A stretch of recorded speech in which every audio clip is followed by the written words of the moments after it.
Quiet luxury isn't subtle by accident.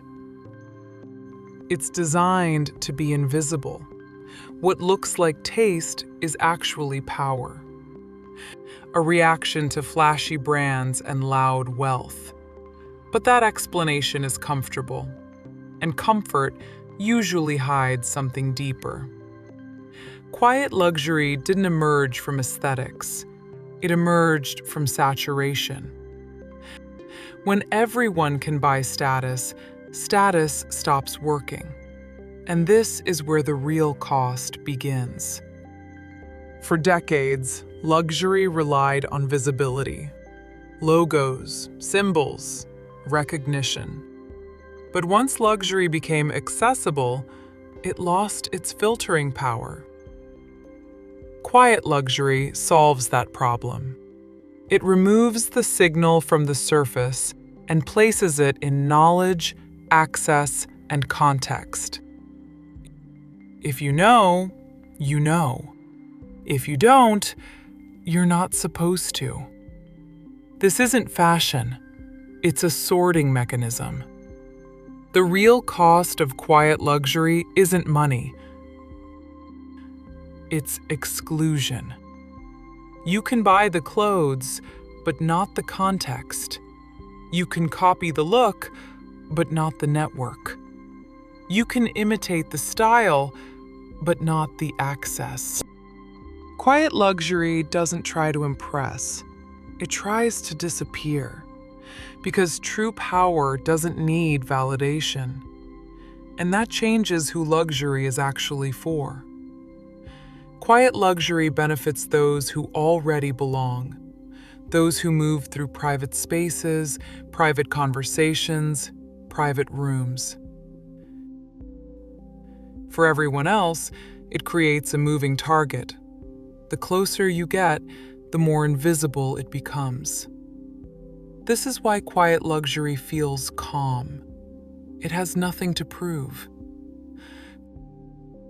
And once you understand that, you stop chasing luxury and start recognizing power. But there's something even more uncomfortable about quiet luxury. It doesn't just separate people, it trains them. This language isn't taught in stores. It's absorbed through proximity, through repetition, through observation. That's why quiet luxury feels effortless to some and unreachable to others. Not because of money, but because of exposure. Once you grow up around it, you stop seeing it as luxury. It becomes normal. And once you learn the language, you stop needing the symbols. Logos become unnecessary. Explanations become excessive. Silence does the work. This is why imitation always fails. You can wear the same clothes, stay in the same hotels, move through the same cities. But without the context, the signals don't land. Quiet luxury isn't recognized by how it looks. It's recognized by how it behaves, what it avoids, what it doesn't explain, what it never tries to prove. And this is the paradox most people miss. The more visible luxury becomes, the quieter real luxury gets. The more it hides, the more it narrows. Not to exclude loudly, but to disappear completely. Because in the end, the highest form of luxury is not being seen at all. Quiet luxury isn't a trend. It's a response. A response to saturation, to noise, to too much visibility. And once you understand that, you stop asking how to look wealthy and start asking who has nothing left to prove. Quiet luxury isn't subtle by accident. It's designed to be invisible. What looks like taste is actually power. Most people think quiet luxury is about neutral colors, minimal logos, and refined taste, a reaction to flashy brands and loud wealth.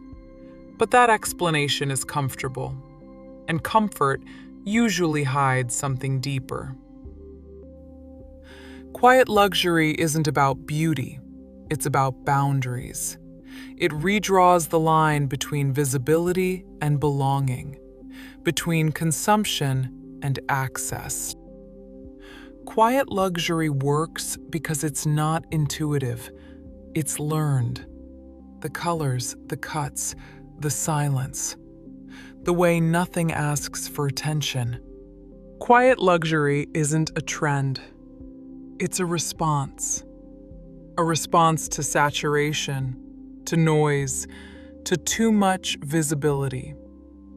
And once you understand that, you stop asking how to look wealthy and start asking who has nothing left to prove.